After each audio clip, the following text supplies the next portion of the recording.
은혜 받으실 하나님의 말씀은 시편 91편 1절에서 7절까지 말씀이 되시겠습니다. 지존자의 은밀한 곳에 거하는 자는 전능하신 자의 그늘 아래 거하리로다.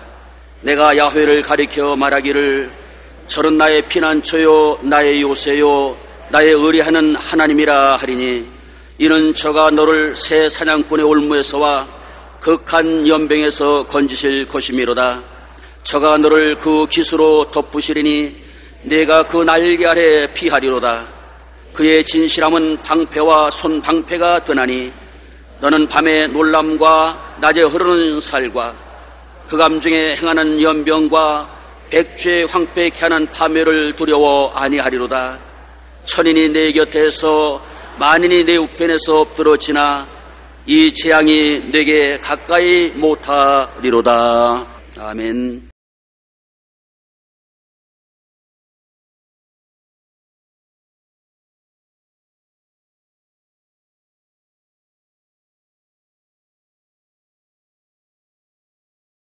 오늘 저는 여러분과 함께 예방신앙이라는 제목으로 은혜를 나누고자 합니다.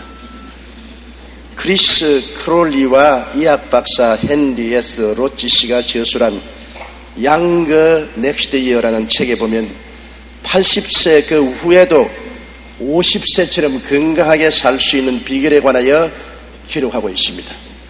그들은 사람이 나이 먹어 병들고 불구자가 되어 여생을 보내지 말고 건강하고 곱게 늙는 세 가지 길을 강조하고 있습니다. 그 첫째는 한 주일에 엿새 동안 무조건 하루 1시간 이상 운동하라는 것입니다. 얼마나 강하게 주장하든지 운동을 안 하려고 변명하는 자는 개자식이라고 막말까지 하고 있습니다. 그러니 운동은 꼭 해야 된다는 것입니다. 두 번째는 고단백, 고지방 음식을 취하지 말고 또 장크 푸드라고 해서 쓰레기 같은 간식들 먹지 말고 적게 먹고 채식 위주로 식사를 하며 잘 살기를 도모하라고 말하고 있습니다. 셋째는 부부간, 이웃간 좋은 인간관계와 교제를 갖고 행복하게 살아야만 건강하고 장수할 수 있다는 것입니다. 병이 들 때까지 기다렸다가 병원에 가서 의사를 찾지 말고 병들기 전에 미리 이와 같이 세 가지 대책을 세움으로 예방을 하라는 것입니다. 신앙생활에도 거기에 비유해서 말할 수 있습니다.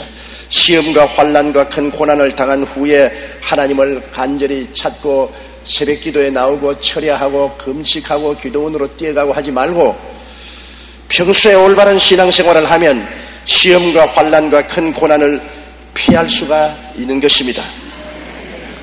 예방신앙의 제일 첫째 조건이 그 나라와 그 의를 먼저 구하며 사는 것입니다.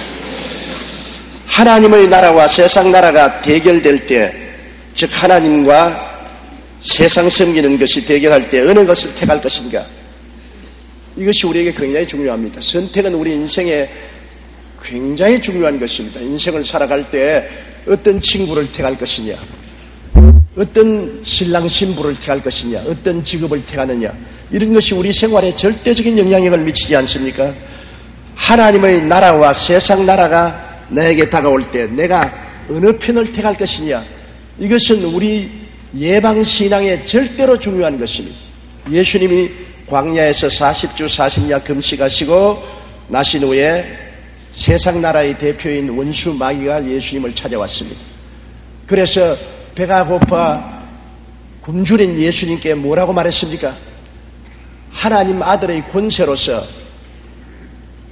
떡부터 먼저 만들어 먹어라. 하늘나라보다도 세상 나라를 먼저 취하라는 것입니다. 그때 예수님은 단호하게 사람이 떡만 가지고 사는 것이 아니다. 하나님의 말씀으로 사는 것이다. 말씀 먼저 택하고 난 다음에 떡이 있지, 떡 먼저 택하고 말씀이 있지 않다고 순서를 분명히 선택했습니다. 마귀는 예수님을 다리고 높은 중탑 위에 올라가서 하나님의 아들의 권세를 가지고서 묘기를 발해서 뛰어내려서 발이 돌에 부딪히지 않아 모든 사람에게 박수갈채를 받고 명예를 얻으라고 했을 때 예수님은 명예 대신에 하나님을 시험하는 일을 하지 말라고 했었습니다.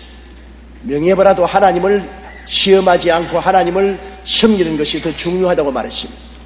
마귀는 세상의 권세와 부귀, 영화, 공명을 취하기 위해서 하나님 나라 택해놓고 자기부터 먼저 택하고 자기에게 절하라고 했습니다. 그러면 세상 부귀, 영화, 권세, 공명을 다 주겠다 그랬습니다.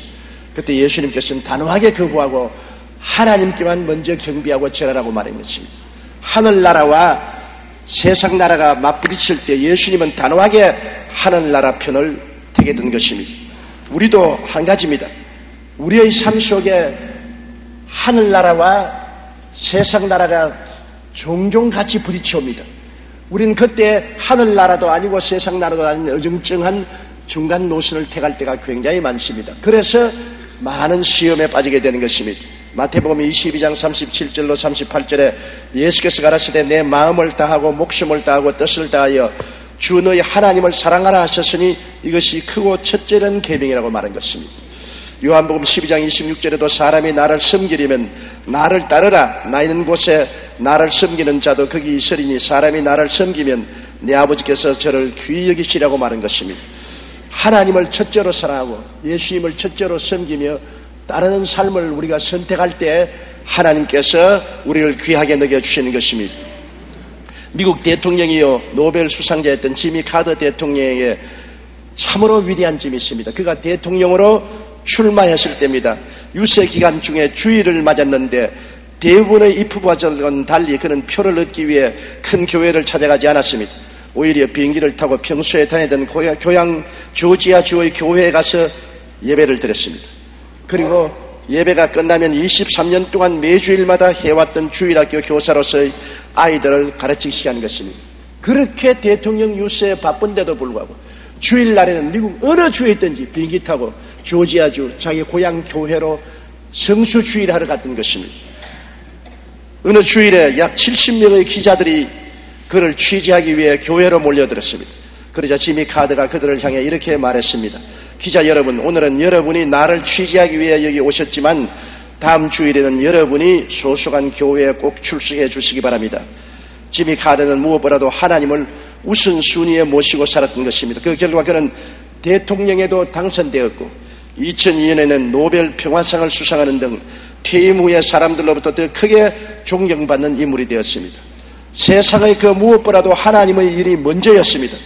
누구든지 하나님의 나라와 그 일을 먼저 구하는 자는 시험과 환난과 큰 고난 없이 평탄하고 복된 인생을 살아갈 수가 있는 것입니다.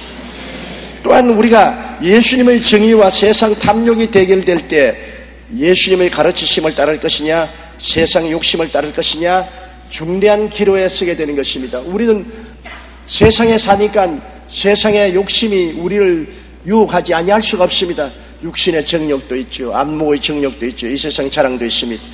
그러나 예수님의 정의와 세상의 욕심이 부딪힐 때 어느 편을 택할 것인가 굉장히 중요한 것입니다. 마태복음 6장 24절에 산 사람이 두 주인을 섬기지 못할 것이니 혹 이를 미워하며 저를 사랑하거나 혹 이를 중히 여기며 저를 경히 여김이라. 너희가 하나님과 재물을 겸하여 섬기지 못하느라고 말한 것입니다. 그 무엇보다도 재물의 탐욕은 굉장합니다. 예수 그리스도의 정의보다도 재물을 택하는 사람들이 많습니다. 재물에 대한 탐욕이라는 것은 하나님의 정의보다도 우리를 더 현혹시키는 것입니다. 이럴 때 우리가 단호하게 먼저 구할 것 먼저 구하여 하나님의 정의를 구하면 하나님의 사랑을 받게 되는 것입니다. 석유왕으로 잘 알려진 존 록펠러는 손자들에게 엄격한 금전 교육을 시킨 것으로 유명합니다. 맨하탄 은행장을 역임했던 록펠러의 손자 데이비드 씨는 할아버지가 자신에게 했던 금전 교육에 관해서 이렇게 말했습니다. 그가 어렸을 때 할아버지 록펠러 씨는 자기에게 매주마다 25센트를 주급으로 주면서 꼭 그에게 말하기를 주말에는 할아버지와 함께 어디에 돈을 썼는지 내가 계산해서 보고해야 된다. 내가 돈을 쓸 때는 반드시 25센트 중에 10분지 1은 틀림없이 11조를 하나님께 드려야 되고 그 돈의 또 10%는 구제금에 써야 된다. 그래서 그것대로 하면은 5센트를 더 주었고 그대로 하지 아니하면 5센트를 벌금으로 빼앗았다고 말하셨습니다. 할아버지가 하도 엄격하게 반드시 돈을 쓰기 전에 11조를 먼저 떼고 그 다음 구제금 10%를 먼저 떼고 난 다음에 서라고 가르친 그 교훈 때문에 그는 일생 하나님을 먼저 택했고 돈을 먼저 택하지 아니했으므로 하나님의 복을 받아 맨하탄 은행의 총재까지 될 수 있었다고 그는 말했으며 자기 자식들도 그렇게 엄격히 교육한다고 말했었습니다. 이와 같이 하나님과 올바른 관계를 갖고 있으면 하나님의 무한하신 차원에서 모든 것을 받을 수 있습니다. 그 나라와 그 일을 먼저 구하라. 그리하면 이 모든 것을 너에게 더하시라고 말씀하고 있습니다. 우리가 하늘나라와 하늘의 의를 먼저 구하면 하나님과 우리의 관계가 정상적으로 올바르게 서기 때문에 하나님은 그 영광 가운데 풍성한 대로 우리의 모든 쓸 것을 더하실 것이라는 것입니다. 그러나 실제로 우리의 삶 속에 이것은 굉장한 어려운 시험인 것입니다.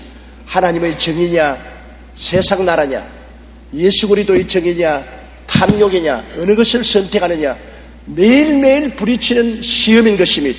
우리는 여기에 단호하게 하나님의 정의와 하나님의 나라를 택하면은 하나님이 우리 편에 서 계신 것입니다. 시편 100편 3절에 야훼가 우리 하나님이신 줄 너희는 알지어다. 그런 우리를 지으신 자시여 우리는 그의 것이니 그의 백성이여 그의 기르시는 양이라고 말하겠습니다. 하나님 백성이요 하나님이 기르시는 양이니까 우리가 하나님을 믿고 순종하는데 하나님이 안 돌봐줄 리가 없습니다. 마태복음 7장 11절에 너희가 악한 자라도 좋은 것으로 자식에게 줄 줄 알거든 하물며 하늘에 계신 아버지께서 구하는 자에게 좋은 것으로 주지 않겠냐고 말씀하신 것입니다. 둘째로 우리 예방신앙은 우리의 삶 속에 잘못 심지 말라는 것입니다. 사람은 무엇으로 심든지 그대로 거둡니다. 콩 심은 데 콩이 나고 팥 심은 데 팥이 나게 되어 있는 것입니다. 갈라디아 6장 7절로 8절에 스스로 속이지 말라. 하나님은 만일이 여김을 받지 아니하시나니 사람이 무엇으로 심든지 그대로 거두리라. 자기의 육체를 위하여 심는 자는 육체로부터 썩어진 것을 거두고 성령을 위하여 심는 자는 성령으로부터 영생을 거두리라고 말한 것입니다. 사람은 각각 자기 자신의 상속인이라고 하는 말이 있습니다. 스스로 모은 것을 자기에게 상속한다는 말인 것입니다. 자기가 준 만큼 받고 심은 대로 거둔다는 것입니다. 한 번은 어떤 성도가 제게 이런 내용의 편지를 보내왔습니다. 저는 텔레비전이나 신문을 보는 것이 겁이 납니다. 하루가 멀다 하고 터지는 대형 사고, 끊일 줄 모르는 폭력, 시위, 부정, 부패 등의 소식을 들으면 가슴이 들컥 내려앉고 가슴이 죄어들어 볼 수가 없습니다. 왜 우리 사회가 이 징이 되었으며 우리가 무엇을 잘못했기에 이런 일이 일어납니까? 여러분, 이 질문에 대한 대답은 간단합니다. 과거에 우리가 이와 같은 것들을 심었기 때문에 이것을 거두는 것입니다. 인생은 부메랑과 같습니다. 사람이 무엇으로 심든지 그대로 거두는 것이 우주의 질서입니다. 그러므로 평탄하고 복된 삶을 살기 원한다면 평소에 올바르게 심고 살아야만 좋은 것을 거두고 살 수가 있는 것입니다. 간단한 것입니다. 성경에는 내 부모를 공경하라. 그러면 내가 세상에서 잘 되고 장수하라고 말했습니다. 우리가 부모를 공경하는 것으로 심으면 그 결과로서 장차 세상에서 잘 되고 건강하고 장수하게 살겠다는 것입니다. 왜 내게는 삶에 이렇게 저주가 다가오고 힘들고 고통스러운가? 왜 나는 늘 병량하고 괴로운가? 그것은 돌이켜보면 부모를 공경하지 않고 부모를 거역하고 반역한 것으로 심어놓은 결과로 거두는 것입니다. 심고 거두는 것은 속이지 않습니다. 땅은 정직하지 않아요. 콩을 심으면 콩 나고 팥 심은 데 팥 나는 것처럼 우주도 우리의 인생의 텃밭입니다. 우리가 사람 보는 앞에서나 안 보는 앞에서나 삶으로 심어놓은 것을 우리가 거두게 되는 것입니다. 우리의 심은 것을 우리가 결코 피할 수가 없는 것입니다. 이렇기 때문에 우리의 삶 속에 부모 공경은 해도 좋고 안 해도 좋은 것이 아닙니다. 부모를 공경하지 않고 박대하고 지났다면 내가 잘못 심은 것입니다. 그 결과는 내가 세상에서 저주를 받고 그리고 건강하지 못하고 괴로움을 당하게 되는 것입니다. 성경에는 살인하지 말아야 했는데 내가 마음속에 살인할 적으로 미워했다고 했습니다. 그러면 내가 미워했는데 무슨 상관이 있냐? 미움으로 심어놓으면 결국에는 불행과 고통으로 거두게 되는 것입니다. 이번 설날에도 미워해서 형제간에 총으로서 다 쏘아 죽이고 자기도 자살한 사건들이 생기지 않았습니까? 미움이란 결국 자기 스스로도 극히 불행한 결과를 거두고 불행을 거두게 되는 것입니다. 미움으로 심고 난 다음에 행복으로 거둘 수가 있지 않습니다. 이렇기 때문에 미움은 살인하는 것이요, 살인한 자는 사망의 열매를 거두게 되는 것입니다. 성경에는 간음하지 말라고 말했습니다. 몰래 간음 좀 했다고 무슨 큰 죄가 있을 것이냐. 그러나 우주의 텃밭에 간음이라는 불법을 심는 것입니다. 그 결과는 양심의 가책과 마음의 불안과 가정의 파탄을 거두는 것입니다. 히브리서 13장 4절에 모든 사람은 혼인을 귀히 여기고 침소를 더럽히지 않게 하라. 음행하는 자들과 간음하는 자들은 하나님이 심판하시려고 말한 것입니다. 성도덕의 문란은 스스로 육체적인 질병을 가져올 뿐 아니라 정신적인 질병, 가정의 파탄의 열매를 반드시 거두게 되는 것입니다. 성도덕 문란에 대한 성병 유행은 우리 한국에도 큰 문제가 되어 있습니다. 질병관리본부에 따르면 성병 환자 중 여성이 차지하는 비중이 크게 늘어나서 2004년 상반기에만 44.5%로 늘었습니다. 즉 5,393명이 여성 환자가 생겨났으며 남성 환자 6,729명에 육박하고 있다는 것입니다. 이와 같이 많은 성적인 질병으로 말미암아 사람들이 고통을 당하고 있는데 이것은 잘못 심었기 때문에 그런 것입니다. 법원행정처가 발행한 2003년 사법영감에 따르면 2003년 한 해 법원에 접수된 이혼 소송은 47,500건인데 하루에 130건의 이혼이 달했습니다. 그중 배우자의 부정행위로 소송을 하는 경우가 49.3%로 전체의 절반에 가깝습니다. 간음하지 마라. 그것이 결국엔 정신적인 질병, 육체적인 질병, 가정적인 파탄의 열매를 거두게 되는 것입니다. 사람은 무엇으로 심든지 그대로 거둡니다. 어물쩍하게 넘어갈 것이라고 절대로 생각하면 안 됩니다. 심고 거두는 법칙은 만고의 진리인 것입니다. 나는 안 거두고 넘어갈 수 있다고 생각하는 사람은 스스로 속입니다. 성경에는 스스로 속이지 말라. 사람이 무엇으로 심든지 그대로 거둔다고 말한 것입니다. 도적질하지 말라고 했는데 나는 도적질하고도 살 수 있다. 도적질하면 반드시 저주로 거두게 되는 것입니다. 도적질해서 잘 먹고 잘 입고 잘 사는 사람 보았습니까? 언제나 폐가 망신하죠. 도적질한 것은 저주를 심어놓는 것이고 결과에는 저주를 거두게 되는 것입니다. 사람의 물건 도적질해도 저주로 거두고 하나님의 물건 도적질해도 저주로 거두는 것입니다. 하나님께 11조를 드리고 하나님 물건 도적질하지 않은 사람은 가난과 어려움이 다가와도 굉장히 마음속에 담대할 수 있습니다. 하나님, 내가 주님께 11조를 심었는데 하나님께서 좋은 결과를 거두겠다고 말씀하셨는지 그대로 이루어달라고 담대하게 기도할 수 있습니다. 세계적인 부호 록펠러도 위기의 순간이 있었습니다. 젊은 시절 그는 친구의 구원유로 광산업을 시작했다가 사기를 당하는 바람에 원금을 모두 날렸습니다. 광부들은 폭도로 변해가지고서 밀린 임금을 요구했고 빚쟁이들은 날마다 찾아와 돈을 갚으라고 횡포를 부렸습니다. 록펠러는 너무나 괴로워서 자살까지 생각했었습니다. 그는 평소 하나님을 의지했던 사람인데 황량한 폐광 옆에 엎드려 간절히 기도했습니다. 하나님의 말씀은 1.1핵도 변함이 없음을 믿습니다. 저는 지금까지 온전한 11조를 드려왔습니다. 하나님은 온전한 11조를 드리는 자에게 복을 주신다고 약속했는데 오늘날 저에게는 복되신 시련만 다가왔습니다. 저는 이 절망을 이겨낼 수가 없습니다. 하나님이 이제 안 도와주시면 나는 자살할 수밖에 없습니다. 전능하신 하나님이여, 이 문제를 해결해 주옵소서. 그렇게 기도하는데 마음속에 더 깊이 파라 그럽니다. 폐광이 된 곳에 빚더미 위에 올라앉아서 절망에 벌어지는데 더 파라니 어떻게 합니까? 그러나 자꾸 더 파라. 그래서 하나님 음성을 듣고 그는 빚을 내어서 더 광산을 깊이 파기 시작했습니다. 사람들은 그를 보고 드디어 이제는 미쳤다고 수군거렸습니다. 록펠러는 개의치 않고 광산 파는 일을 계속했습니다. 그 결과 얼마 지나지 않자 광산에서 황금 대신 금은 물이 분수처럼 솟아올랐습니다. 광산 깊은 곳에 유전이 담겨 있었던 것입니다. 기름이 분수처럼 솟아올랐었습니다. 그래서 그는 문자 그대로 금은 황금을 캐낸 록펠러 미국의 최고 가는 부자가 되어버리고 말한 것입니다. 우리가 믿는 하나님은 전지전능하십니다. 그렇기 때문에 우리가 하나님과 올바른 관계를 맺고 있다면 하나님은 무한하신 자원으로 우리를 축복해 주실 수가 있는 것입니다. 성경에는 내 이웃을 거짓 증거하지 말라고 말했습니다. 참수하는 것 말입니다. 이웃을 자꾸 참수하고 이웃을 못 살게 굴는 사람 치고 자기 스스로 잘 되는 사람 없습니다. 남을 참수하면 사람들에게 버림을 당하고 외로워지고 소외되고 마는 것입니다. 왜 사람들은 나를 좋아하지 아니할까? 왜 사람들은 나를 떠날까? 왜 사람들은 나를 아직 그물이 보듯이 보는 것인가? 그것은 자기가 참소로 심었기 때문에 사람들은 그 결과로 그 사람들에게 돌려주는 것입니다. 참수하는 사람치고 오랜 친구가 결코 없는 것입니다. 성경에는 잠언서 19장 5절에 거짓 정의는 벌을 면치 못할 것이요 거짓말을 내는 자도 피치 못하리라.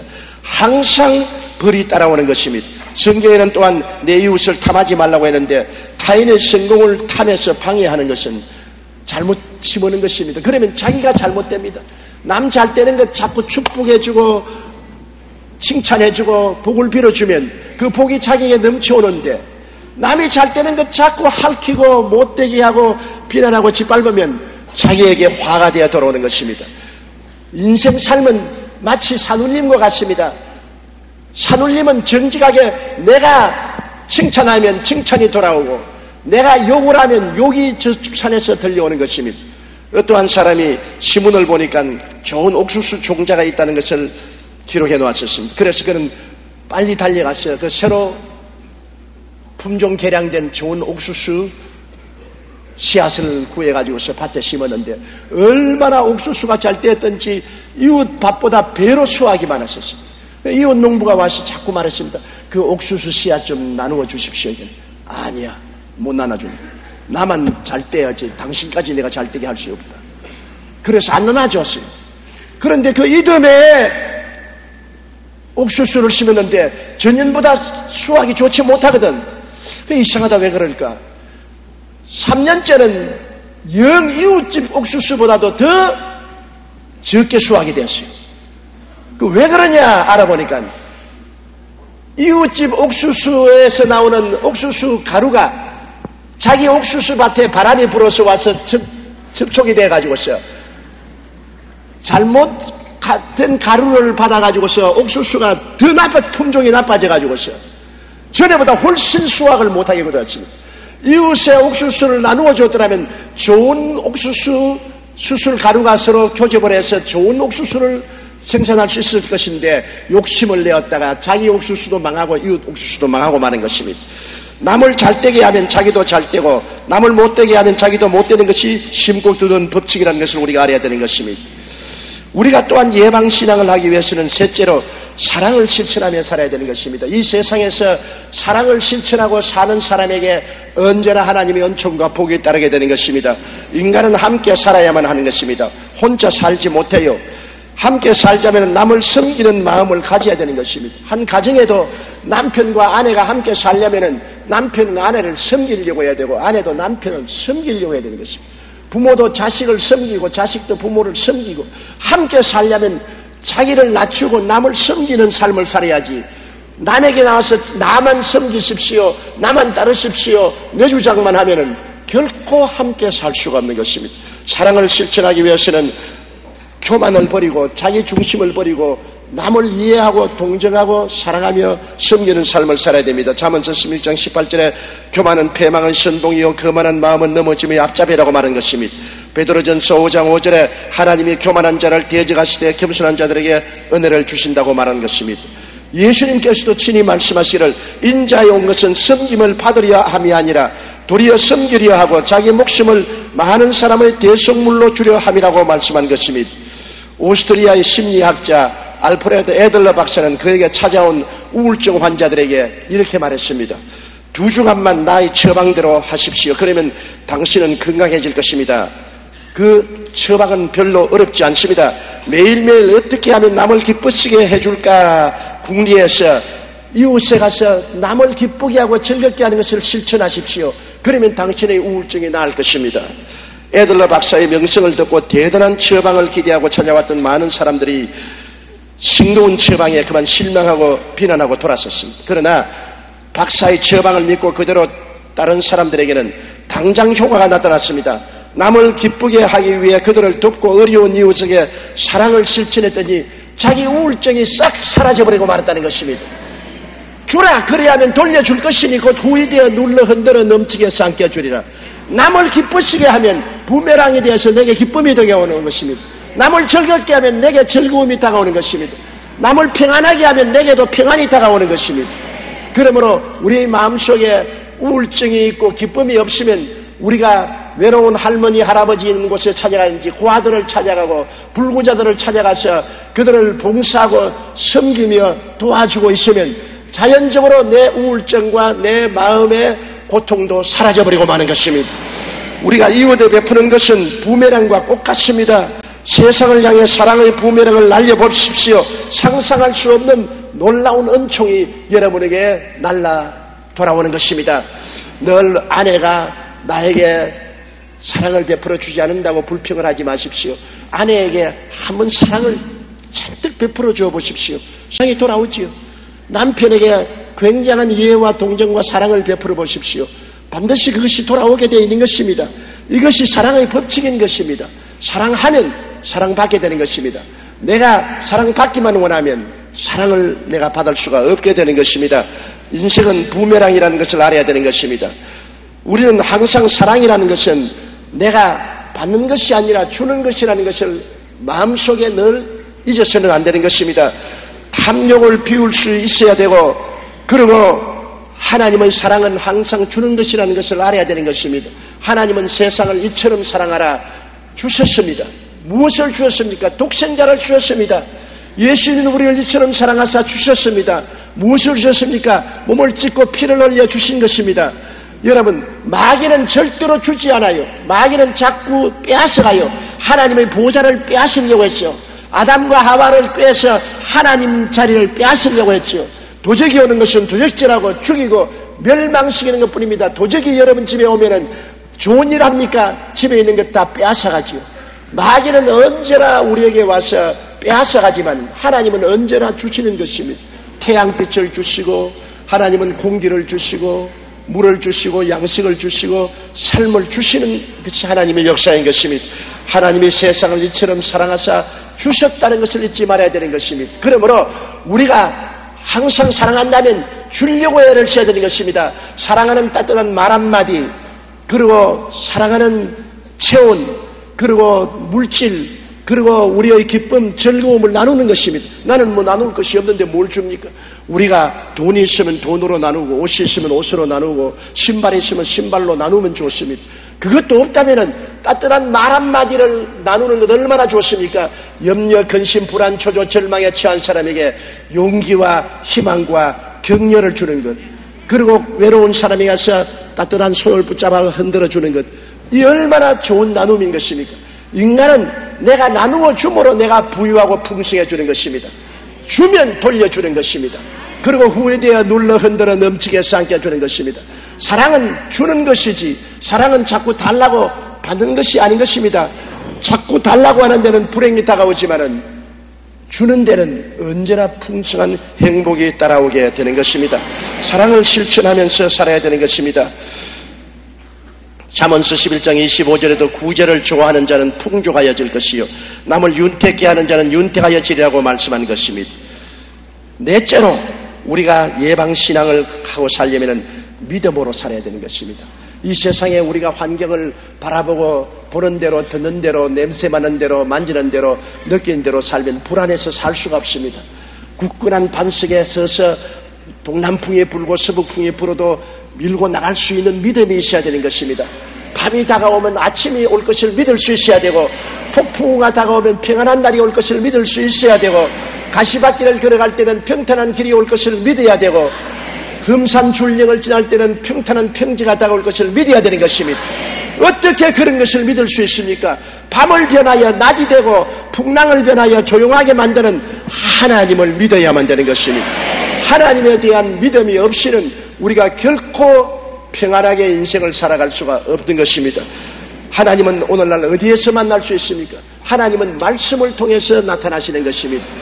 하나님을 우리가 다른 데서 찾지 말고 하나님 앞에 나가서 말씀을 펼치고 읽을 때 말씀을 통하여 오늘날 또 하나님은 우리에게 말씀하는 것입니다. 성경에는 믿음은 들음에서 나며 들음은 그리스도의 말씀으로 말미암는다고 말하셨으며 주의 말씀은 내 발의 등이요 내 길에 빛이 된다고 말했습니다.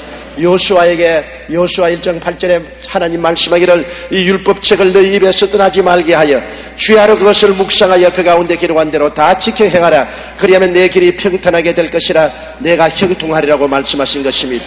그러므로 말씀을 통하여 하나님을 알고 하나님을 나의 피난처로 삼고 하나님을 나의 난공불락의 요새로 삼고 하나님을 나의 의지로 삼으면 하나님께서 나를 새 사냥꾼의 올무에서와 극한 연병에서 건져주시는 것입니다. 좋을 때는 우리가 편안하게 살 수 있지만 내게 큰 환난과 시험이 다가올 때 내가 피할 곳이 있어야 되고 숨을 곳이 있어야 되고 의지할 곳이 있어야 되는데 이것은 하나님이 우리의 피난처요 요새요 의리하는 하나님이 될 수 있기 때문인 것입니다. 그러므로 새 사냥꾼이 와서 우리를 잡으려고 그물을 쳐도 우리를 하나님이 건져줄 것을 믿을 수가 있고 큰 고통이 다가와도 건질 것을 믿을 수가 있는 것입니다.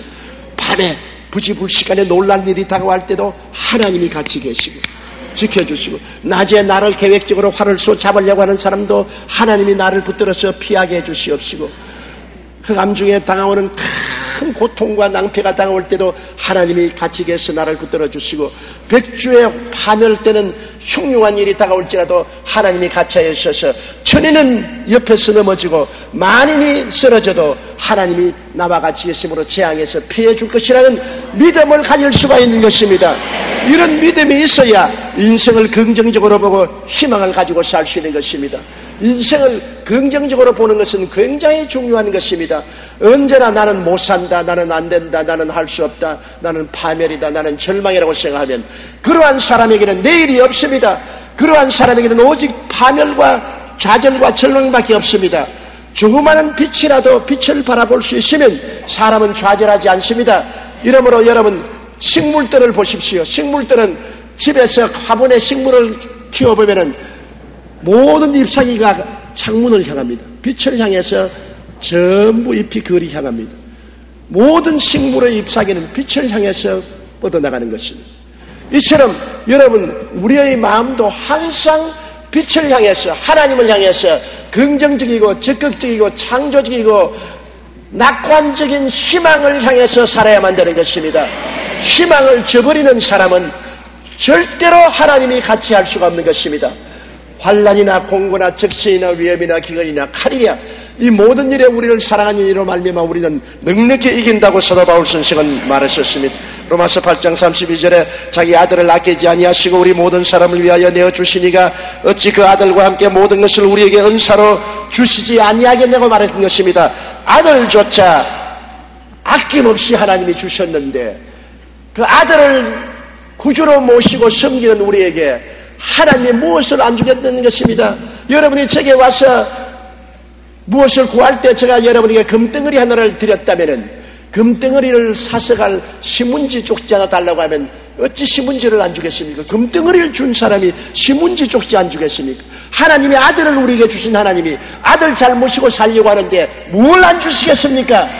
예수님을 중심으로 섬기고 사는 자는 하나님께서 모든 것을 허락해 주시겠다고 약속하신 것입니다. 한 평생을 두고 인간과 그 잠재 능력에 대하여 연구해온 위대한 심리학자인 알프레드 아들러는 말하기를 인간에 있어 가장 놀랄만한 특성의 하나는 마이너스를 플러스로 바꾸는 힘이라고 말했었습니다. 인생에 마이너스가 오는데도 불구하고 이것이 플러스가 될 것이라고 믿는 것, 이것이 인간의 능력이라는 것입니다. 인간이 동물보다 다른 것은 절망에서 소망을 기대하는 것, 패배에서 승리를 기대하는 것, 어두움에서 빛을 기대할 수 있는 마음을 가진 것이라는 것입니다. 그러한 마음의 힘은 하나님을 의지할 때 생겨나는 것입니다. 왜냐하면 하나님은 거대한 변화의 하나님이시기 때문인 것입니다. 하나님께서는 불행을 행복으로 바꿀 수가 있습니다. 절망을 소망으로 바꿀 수가 있는 것입니다. 큰 패배를 성공으로 바꿀 수가 있는 것입니다. 큰 재난을 큰 축복으로 바꿀 수가 있는 것입니다. 슈바이처 박사도 성공의 비결은 전 성회를 통하여 희망을 잃지 않은 데 있다고 말씀한 것입니다. 희망을 버리지 말라. 우리가 스스로는 희망을 버릴 때가 많습니다. 인간이 극한 상황에 처하게 되면 자기의 인격을 상실합니다. 살 것을 포기하고 자살할 수밖에 없습니다. 이러한 때에 여러분 우리를 붙잡아 주시는 이가 바로 예수 그리스도 안에 있는 하나님의 말씀인 것입니다. 내가 하나님의 말씀을 마음속에 간직하고 있으면 내가 절망과 좌절에 처할 때도 그것이 희망의 빛이 되어서 나를 붙들어 이렇게 세워주시고 나로 하여금 긍정적이고 적극적이고 창조적인 희망을 가질 수 있게 만들어주는 것입니다. 사람이 여러분 희망을 버리지 아니하면 결코 하나님이 그를 버리지 않는 것입니다. 절망하지 않은 이상 하나님은 붙들어 주시는 것입니다. 성경은 뭐라고 말합니까? 내가 사망의 엄침한 골짜기로 다닐지라도 해를 두려워하지 않을 것은 주께서 같이 계십니다. 여러분 이것이 우리 희망입니다. 사망의 엄침한 골짜기니까 내가 죽을 수밖에 없습니다. 희망이란 없습니다. 좌절이요 절망입니다. 부모 형제 처자 다 떠났습니다. 나 혼자 가장 고통스러운 골짜기를 지나갑니다. 아무도 몰라줍니다. 그러나 그 절망에서 죽을 수밖에 없지만은 성경은 말합니다. 하나님은 함께 계신다.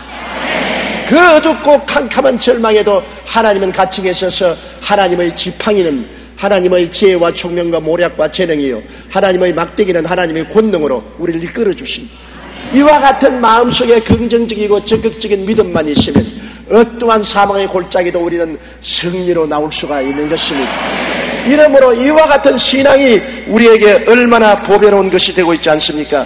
여러분 이러한 신앙을 가지고 우리가 기도하고 낙심하지 아니하면 하나님께서 우리와 같이 계셔서 모든 것이 합동하여 선을 이루게 만들어주는 것입니다. 저는 늘 어려움을 당할 때마다 외우는 말씀이 있습니다. 에레미야서 33장 3절 일을 행하는 야훼 그 일을 지어 성취하는 야훼 그 이름을 야훼라 하는 자가 이같이 이르노라 너희는 내게 부르짖어라 내가 내게 응답하겠고 내가 알지 못하는 크고 비밀한 일을 보여주리라. 나는 거기에 감사합니다. 내가 아는 바로서는 희망이 없습니다. 내가 아는 바로서는 나갈 문이 없습니다. 내가 아는 바로서는 제기할 수 없다고 생각됩니다. 그러나 성경은 말씀하기를 내가 알지 못하는 크고 비밀한 일을 내가 보여주겠다. 이것이 마음속에 얼마나 큰 희망이 됩니까? 또한 성경은 말씀하기를 하나님을 사랑하는 자 곧 그 뜻대로 부르심을 입은 자들에게는 모든 것이 합력하여 선을 이루나니라. 좋은 일, 나쁜 일, 슬픈 일, 기쁜 일, 건강할 때, 병들 때, 성공할 때, 실패할 때 모든 것이 다 나중에는 합쳐서 유익이 된다고 말씀하십니다. 그러므로 소망을 얻을 수가 있지 않습니까? 마태복음 7장 7절에는 구하라 그러면 너에게 주실 것이요 찾으라 그러면 찾을 것이요 문을 두드리라 그리하면 너에게 열릴 것이라 했었으니 우리가 소망을 잃지 않으면 끝까지 부르짖고 기도하는 것입니다. 앉아나서나 울면서 웃으면서 주님께 부르짖어 기도하고 주님은 그 기도를 듣고 계신 것입니다. 우리의 생각에는 하나님이 우리를 버렸다고 생각하지만은 주님께서는 우리의 기도를 들으시고 우리를 이끌어 주시는 것입니다. 주님께서는 내 입을 넓게 열라 내가 채우리라고 말씀하셨으니 주님은 우리가 기도를 낙심하지 않고 포기하지 않고 부르짖으면 채워주시기 위해서 우리를 따라와서 기다리시는 하나님인 것입니다. 우리는 하나님 앞에서 언제나 삶의 순서를 올바르게 선택해야 됩니다. 먼저 구할 건 먼저 구하고 나중 구할 건 나중 구해야지. 순서를 잘못해놓고 막 엉망진창이 되어놓으면 도저히 실타래를 풀어갈 수가 없습니다. 그 나라와 그 일을 언제나 먼저 구하는 삶을 살아야 되는 것입니다. 그리고 우리의 삶에서 심고 거두는 것은 정말 중요합니다. 내가 무엇으로 심든지 그대로 거둡니다. 어물쩍하고 넘어가지 못합니다. 내가 남을 굉장히 해롭게 해놓고 난 다음 나는 괜찮을 것이다. 절대 안 괜찮습니다. 하나님이 그것을 계산해 놓고 있습니다. 거두게 되는 것입니다. 남은 물건 훔쳐놓고 난 다음에 아무도 못 봤으니 괜찮다. 하나님은 계산해 놓고 있습니다. 반드시 심은 대로 거두는 것입니다. 사람이 무엇으로 심든지 그대로 거둡니다. 잘 심으면 잘 거두고 못 심으면 못 거두게 되는 것입니다. 심고 거두는 것을 생각하고 우리는 올바르게 심기 위해서 노력해야 되는 것입니다. 그리고 사랑으로서 실천하며 살아야 됩니다. 남을 섬기고 나누어 주면서 사랑으로 살면은 내가 언제나 사랑으로서 보답을 받고 살게 되는 것입니다. 그리고 하나님을 믿고 의지하면서 흑암과 시련과 고난을 통할 때 희망을 가지고 낙심하지 말고 믿고 기도하고 나가면 하나님이 같이 하심으로 여러분의 일생을 주님께서 복되게 만들어주는 것입니다. 삶에는 심고 거두는 인과응보가 반드시 따른다는 것을 여러분 절대로 잊지 마십시오. 생명의 원천인 사랑을 갖고 살아 하나님을 믿고 복종하면 하나님이 여러분에게 사랑으로 대해준다는 것도 잊지 마십시오. 예비하고 우리가 마음을 다스려서 예방신앙을 가지면 큰 시험과 환난을 피할 수가 있는 것입니다. 건강을 미리 예방하는 것처럼 여러분 신앙도 예방신앙을 가져야 되는 것입니다. 우리가 일주일에 6회 동안 부지런히 하루에 1시간씩만 운동하면 몸이 건강해지죠. 아주 쓰레기 같은 음식들 자꾸 먹지 말고 소식하고 잘 살고 채소를 먹고 잘 살고 건강을 도모해야 되고 그 다음 마음을 평안을 가지면 건강하게 살 수 있는 것처럼 우리 영혼도 우리가 하나님 앞에 올바른 신앙의 대책을 세우면 큰 시험과 환난을 피하고 하나님의 축복 중에 영혼이 잘됨같이 범사에 잘되며 강건하고 생명을 얻되 넘치게 되며 평안하게 잘 살 수 있게 되는 것입니다. 다 같이 고개서 기도드리겠습니다. 사랑이 많으시고 거룩하신 우리 아버지 하나님, 우리가 환난과 고난 당하고 난 다음 탄식하지 말고 고난 당하기 전에 예방하는 신앙을 갖게 도와주시옵소서. 불이 나고 난 다음 끌려고 하지 말고 불나기 전에 불씨를 조심하는 것처럼 살게 도와주시옵소서. 우리의 삶 속에 언제나 하나님의 나라와 하나님의 정의를 먼저 구하고 우리가 무엇이든지 잘못 심으면 잘못 거두고 잘 심으면 잘 거둔다는 것을 마음에 기억하고 올바로 심는 삶을 살게 도와주시고 사랑으로 실천하며 살게 도와주시옵소서. 말씀을 믿고 믿음으로 사는 우리들 되게 도와주시옵소서. 하나님과 동행하여 이 땅에 살면서 큰 시련 환난 없이 살 수 있게 도와주시옵소서. 예수님 이름으로 기도드리옵나이다. 아멘.